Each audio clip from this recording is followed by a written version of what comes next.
电影《射雕英雄传》侠之大者，以下简称射雕，作为2025年春节档唯一的武侠大片，自上映以来围绕其票房表现和制作成本引发了激烈讨论。一方面，有传闻称影片耗资高达4亿元人民币，票房需破10亿方能回本。另一方面，港媒报道称影片实际投资仅约2亿元，远低于传闻数字流。射雕在春节档斩获了超过6亿元的国内票房，但究竟是赔是赚，因为成本说法不一而存在争议。与此同时，影片初期预售火爆，上映后口碑两极，这些现象都让肖战粉丝和影迷展开了热烈讨论。今天将结合市场数据，从粉丝视角对射雕的票房与成本争议进行分析和评述。成本与票房分析。首先来看成本与票房的对比。射雕官方尚未公布准确成本，坊间流传的2个版本相差悬殊。若制作成本真如部分业内人士爆料高达4亿，则按行业规律，票房至少要达到成本的2倍，即约8亿才能覆盖投资和宣发成本。然而，射雕大陆地区最终票房停留在 6.6 亿左右呢。即使加上后续东南亚等海外市场，总票房预计约 7.5 亿，也仍低于盈亏平衡点。按4亿成本估算，大约亏损 1.2 亿。这样的结果难免被视作票房未达预期，但如果采用港媒给出的2亿成本来计算，那么6到7亿的全球票房已基本收回成本，甚至略有盈余。由此可见，不同成本认定下，射雕的票房意义截然不同，前者意味着亏损，后者则意味着小幅盈利。抛开成本争议，仅从票房绝对值看，射雕取得的成绩在武侠片领域具有突破性意义。上映第10天时，影片累计票房突破 6.07 亿人民币，超越徐克执导的《狄仁杰之四大天王》，登顶中国影史武侠电影票房冠军。换言之，射雕已成为近年来票房最高的武侠电影。这一事实本身证明了市场对武侠题材并非全无热情。然而，射雕在2025年春节档的整体排名位居第4。档期内，《哪吒之魔童闹海》、《唐探1900》、《封神第2部》等强势竞品分走了大部分票房，射雕后劲不足，未能冲入前3。据猫眼和灯塔专业版的数据预测，射雕最终票房止步于 6.5 到7亿区间。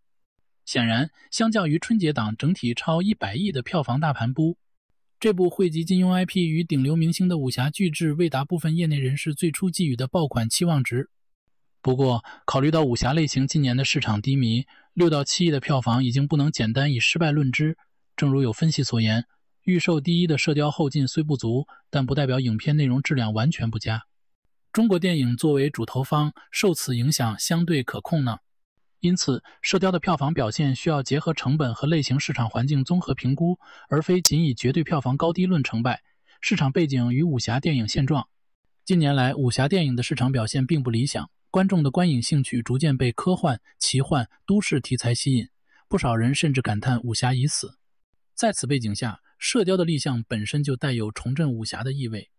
作为春节档今年难得一见的武侠大片，它几乎集合了爆款的所有要素，金庸国民级 IP、徐克这位武侠鬼才导演的招牌，以及顶流偶像肖战的加盟。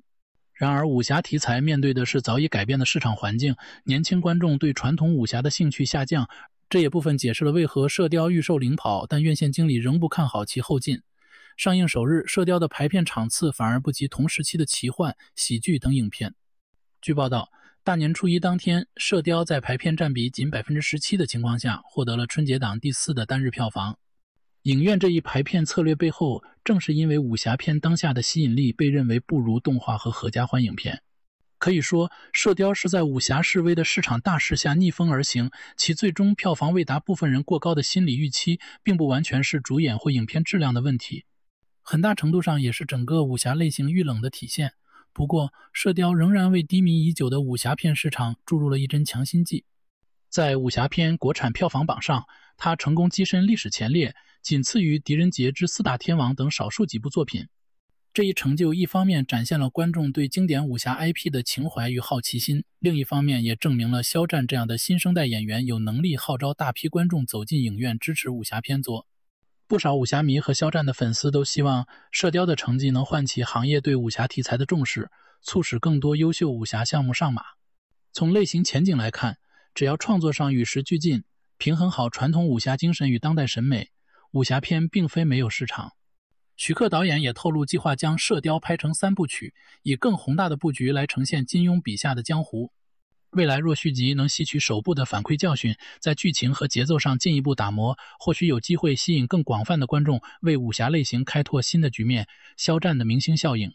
射雕从立项伊始就备受瞩目，其中肖战这位超人气偶像的加盟是最大亮点之一。上映前，肖战粉丝的热情就直接反映在了预售票房上。开启预售后短短1天，射雕预售票房迅速突破5000万，创下中国影史春节档最快破亿、最快破5000万的纪录。此后，预售势头持续高涨，最终累计预售票房达到3.5亿元，一举夺得2025年春节档预售冠军，跻身中国影史预售票房前5名。如此亮眼的预售成绩，很大程度上要归功于肖战庞大的粉丝群体号召力。作为当今华语娱乐圈顶流之一，肖战坐拥数千万忠实粉丝，他们自发组织购票应援，为偶像的银幕新作贡献了可观的票房基础。正因如此，《射雕》还未公映便以遥遥领先的预售成绩震惊业界，很多影院经理原本也对这部武侠片寄予厚望，期待肖战的流量转化为上座率，为春节档再添一部爆款。然而，明星流量的加持在带来高起点的同时，也伴随着隐忧。射雕上映首日排片并不算理想，粉丝们为争取更多场次，不惜直接致信影院经理，引发了撕排片的争议。部分影院方解释称，流量明星主演的电影预售火爆更多反映的是粉丝行为，而非整体市场需求。基于这一判断，他们倾向于将宝贵的排片资源分配给口碑更佳、潜力更大的影片，并使后续上座表现动态调整。射雕上映后几天内的走势似乎也印证了院线的顾虑。首周末过后，肖战粉丝的观影热情已基本释放，后续票房主要取决于路人观众的口碑发酵。然而，由于口碑不够炸裂，射雕后期票房涨幅有限，逐渐被竞争对手反超。这种情况并非肖战个人号召力的问题，事实上，他凭一己之力已将武侠片票房天花板提升到新的高度，而是说明单靠明星粉丝盘难以长期支撑票房。需要赢得更广泛的观众认可，《射雕》并不是春节档唯一由流量明星主演却未达预期的影片，流量加持的效应和局限由此再度成为业界讨论的话题。值得一提的是，肖战为出演郭靖付出了超乎寻常的努力，他提前数月进行武术和马术训练，苦练散打、拳击，甚至专门学习了蒙古语，只为更贴近角色背景。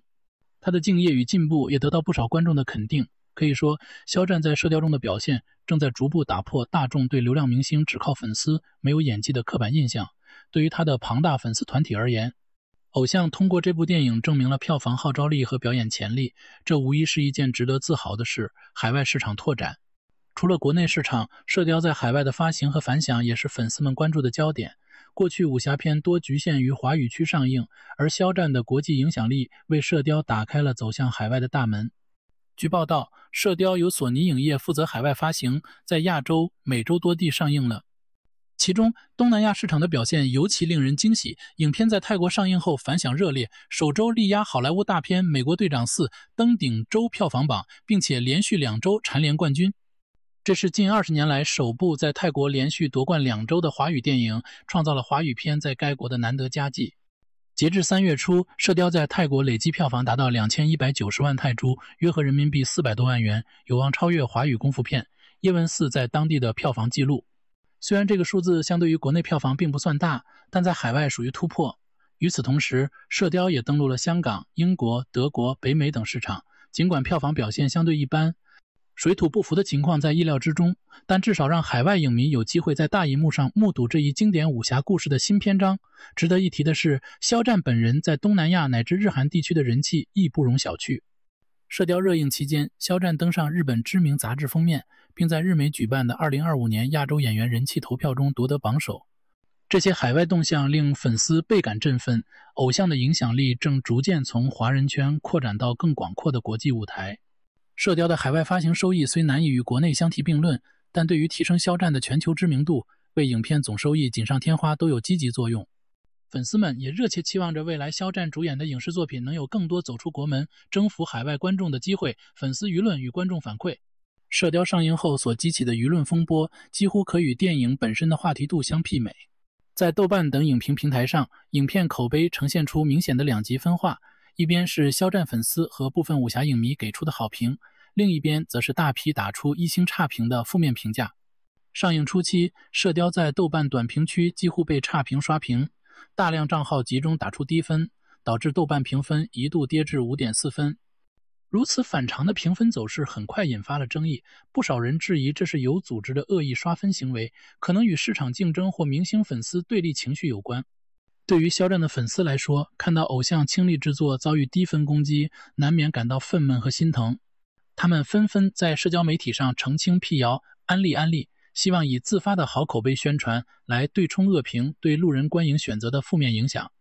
与此同时，也有中立观众指出，《射雕》在剧情节奏和内容取舍上确实存在一定问题。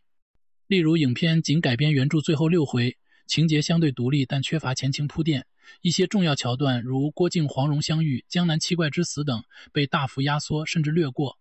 部分观众认为影片没能充分展现侠之大者郭靖的精神内核，感情戏处理略显拖沓，有些镜头带有偶像剧风格，与传统武侠厚重的江湖气略有出入。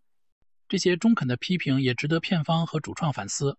所幸，不少真正走进影院观看《射雕》的观众对影片还是给予了肯定评价。许多观众赞赏影片酣畅震撼的动作场面和大气磅礴的配乐，也对肖战突破以往形象的演出表示惊喜吗？有人观影后评论，本来是冲肖战去的，没想到打戏这么燃。也有人表示，从没想过能在大银幕看到金庸武侠已经很满足。更有观众坦言，看完电影对肖战改观，认为他把郭靖的憨厚质朴和内在的坚定演绎得有血有肉。甚至一些专业影评人也对该片持肯定态度，称赞《射雕》重现了武侠片特有的热血情怀，展现出徐克对武侠精神的独特理解。可以说，《射雕》上映后在网络上经历了一个先抑后扬的舆论过程，首播口碑被恶意差评带偏，但随着越来越多普通观众发表真实看法，影片的评价逐步趋于理性和多元。对于肖战的铁杆粉丝来说，他们在这场舆论攻防战中既看到了网络风评的复杂，也更坚定了守护偶像口碑的决心。不论风评如何起伏，真爱粉始终站在肖战和影片这边，用实际行动支持和宣传。值得一提的是，在电影舆论发酵过程中，还出现了一些颇具戏剧性的插曲。比如，某媒体曾发表奇葩言论，建议春节档票房遥遥领先的《哪吒之魔童闹海》主动撤档，为其他电影腾出活路，引发哗然。这一荒诞提议随后被部分人错误地甩锅给肖战粉丝，暗示是肖战粉丝为了帮射雕夺冠而造势。对此，肖战及其粉丝团迅速做出澄清，表示从未有过此等主张，春节档百花齐放，各取所需才是应有之义走。粉丝们坚持文明理性观影，反对内卷引战的态度也获得了不少路人点赞。经过这一事件，肖战粉丝团体在公众舆论中的形象反而更加正面了。他们并非无脑敌视对手，而是愿意为所有优秀电影送上祝福，同时保持对偶像的专注支持。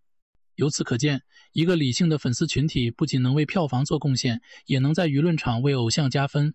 纵观《射雕》的票房之旅，可以说它走出了一条高开中走的曲线。凭借肖战的超强人气高调起步，在武侠题材低潮期取得了不错的票房成绩，但又因为期望值过高和口碑受挫而未能更上一层楼。究竟这部电影是成功还是失利，很大程度上取决于对成本的认定以及评价标准的不同。对于喜爱肖战和武侠的粉丝来说，《射雕》无疑是值得骄傲的。它刷新了武侠片的票房纪录，让武侠这一中华独有的类型重回大众视野。